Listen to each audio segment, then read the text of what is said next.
नमस्कार. जय श्रीराम. मंडळी, पंतप्रधानांनी नुकतीच एक मुलाखत दिली एक 2-3 दिवसापूर्वी. आणि त्यांनी असं विधान केलं की महात्मा गांधी हे लोकांना माहितीच नव्हते, म्हणजे जगाला माहीत नव्हते. ते 1982च्या रिचर्ड ॲटनबरो यांच्या गांधी या चित्रपटामुळे माहीत झाले. आणि ह्या त्यांच्या विधानामुळे उलटसुलट प्रतिक्रिया या माध्यमांमध्ये उमटल्या. तर आता त्या उमटणं हे प्रतिक्रिया उमटणं हे स्वाभाविकच होतं आणि स्वाभाविकच असणारच. परंतु पंतप्रधान असं काय बोललेत नेमकं, त्यांचा बोलण्याचा हेतू काय होता तो आपण समजून घेतला पाहिजे. तर पंतप्रधान असं जे वाक्य बोलले ते उचित की अनुचित हा तर मुद्दा बरोबरच आहे आणि ते मी स्वतः सांगणारच आहे की ते उचित आहे की अनुचित आहे, म्हणजे माझं मत काय आहे ते. परंतु त्या अगोदर ते काय बोलले आणि त्याचा अर्थ काय, भावार्थ काय, तो आपण समजून घेतला पाहिजे. की पंतप्रधान असं म्हणाले की गांधीजींच्या विचारामध्ये एवढी ताकद आहे की जगातल्या प्रत्येक समस्येवर, म्हणजे मानवजातीपुढच्या ज्या समस्या आहेत, सर्व समस्या, त्या समस्यांचं निराकरण करण्याची ताकद ही गांधीजींच्या विचारांमध्ये आहे. असे थोर गांधीजी, आपल्या भारतभूमीचे थोर सुपुत्र, तर त्यांना आपण जगापर्यंत पोचवू शकलो नाही, कमी पडलो, 75 वर्षांमध्ये गेल्या. त्यांना असं म्हणायचं होतं की काँग्रेसने त्यांना जगाबाहेर, म्हणजे भारताबाहेर पोचू दिलं नाही, त्यांचा विचार पोचवला नाही. गांधीजींचा विचार की जो अखंड मानवजातीसाठी कल्याणकारक आहे, उपकारक आहे आणि प्रत्येक समस्येवरचं उत्तर गांधी विचारांमध्ये आहे. त्यामुळे त्यांना ती काँग्रेसवर एक प्रकारे टीका करायची होती. ती टीका त्यांनी अशी केलीच की त्यांचं म्हणणं आहे काँग्रेसने गांधी विचार एवढा थोर विचार असूनही, सशक्त गांधी विचार, शक्तिशाली गांधी विचार असूनही तो पोचवला नाही. तर ते आता निवडणुकांचा हंगाम आहे, त्यात त्यांची मुलाखत घेतली गेली, त्यामुळे त्यांनी हे विषय अशा प्रकारे महाडला. परंतु खरंच असं आहे का? पंतप्रधान जे बोलले की 82 साली जो चित्रपट आला रिचर्ड ॲटनबरो, त्यानंतर महात्मा गांधी हे जगभर पोचले, हे खरं आहे का? तर नाही, असं बिलकुल खरं नाही. पंतप्रधान अनवधानाने बोलले, गैरसमजुतीने बोलले की काँग्रेसवर टीका करायची म्हणून बोलले, हा विषय इथं येतोच. आता मुद्दा असा आहे की गांधीजी जेव्हा 1893 नंतर दक्षिण आफ्रिकेत गेले, त्यानंतर त्यांना ट्रेनमधून त्यांना ढकलण्यात आलं. त्यानंतर वर्णद्वेषाच्या ह्याच्यामुळे, वर्णभेदाची तिथे जे हे चाललं होतं त्याच्यावरून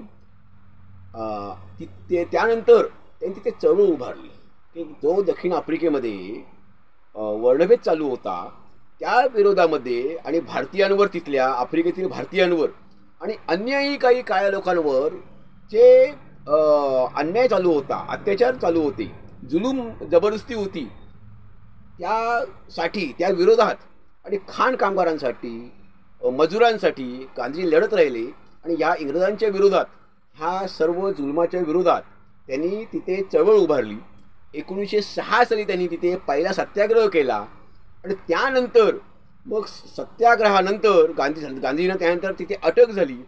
त्यानंतर गांधीजी जगभरात पोचायला लागले आणि साधारणपणे 1906, 7, 8 नंतर ते 10 सालापर्यंतच गांधीजी हे जगभर पोचले होते. त्यावेळेला विशेष माध्यमं नव्हती, फक्त नवीन वृत्तपत्र वगैरे तिथे सुरू होतं. परंतु त्या वृत्तपत्राच्या माध्यमातून गांधीजी मात्र जगभर 1906 सालानंतर पोचलेले होते. 15 सालापर्यंत ते दक्षिण आफ्रिकेत होते, 15 नंतर ते भारतात आले. परंतु साधारणपणे 6 ते 15 ह्या सालामध्ये गांधीजी हे जगभर पोचलेले होते. तेव्हा 1982 साली जी रिचर्ड ॲटनबरो चित्रपट आला, त्यामुळे गांधी जगभर पोचले, असं विधान जे त्या सन्माननीय पंतप्रधानांनी केलेलं आहे ते विसंगत वाटतं. कारण अगदी नेल्सन मंडेला असो, मार्टिन ल्युथर किंग असो, किंबहुना हो ची मिन्ह असो, अल्बर्ट आइन्स्टाईन असू दे, लुई फिशर, कॉलिन बॉक, त्यानंतर बर्नार्ड शॉ, त्यानंतर अशी सगळी मोठमोठी त्या काळातली जी माणसं होती, त्यांचं गांधीजी हे प्रेरणास्थान होतं. अन्यही खूप नावं घेता येतील जगभरातली, त्या सर्वांचं गांधीजी, मी भारतातलं एकही नाव घेतलेलं नाही आहे, भारत सोडून अन्य नावं घेतलेली आहेत. तर ही सर्व मंडळी ही 20व्या शतकातली आहेत, 21व्या शतकातली नाही आहेत, तर ही साधारणपणे 1905, 1910, 1920, 1930 ह्या सगळ्या कालखंडातली ही सगळी मंडळी आहेत.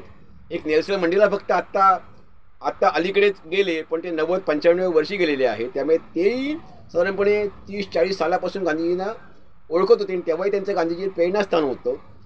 त्यामुळे हा विषय जो आहे की गांधीजी 1982 नंतर लोकांना समजले, जगाला कळले, हा केवळ आणि केवळ पंतप्रधान असं का बोलले, त्यांची भावना ही अशी आहे की काँग्रेसवर टीका करणं, की त्यांना असं म्हणायचं की काँग्रेसने गांधीजींचा एवढा थोर विचार हा जगापर्यंत पोचून दिला नाही असं पंतप्रधान म्हणायचं आहे. ते खरं खोटं की काय आहे हा विषय वेगळा झाला, परंतु गांधीजी हे 1906 सालापासूनच जगभर पोचलेले होते, हेच खरं आहे.